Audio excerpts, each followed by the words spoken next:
আমাদের গ্রামের special item ঘ্যাঁট। ঘ্যাঁট নামের তরকারি কেউই শোনেনি, আশা করি তোমরা।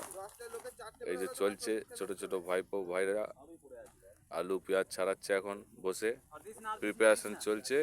আর এদিকে বেগনি ভাজা চলছে আমাদের মুড়ি খাওয়ার জন্য। সৌজন্যে শুভেন্দু, রাঙাবাবু। মটরশুঁটি ছাড়ানো রেডি আমাদের ঘ্যাঁটের জন্য। মাছও ম্যারিনেট করে রাখা রয়েছে।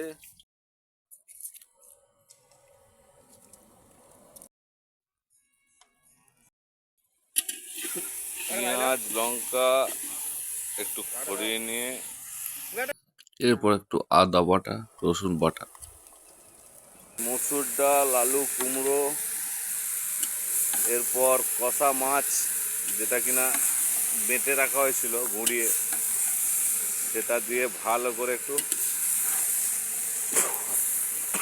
হাই ফ্লেমে ভালো করে নাড়াচাড়া করতে হবে, মানে কষতে হবে আর কি। মোটামুটি সব দেওয়া রেডি।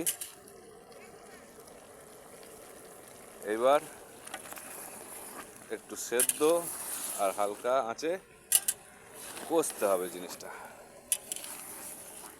আপনারা সবাই ট্রাই করতে পারেন, খুব ইজি একটা প্রসেস, হেলদি খাবার। আর কি বলবো, খুব সহজে হয়ে যায়, খুব তাড়াতাড়ি হয়ে যায়।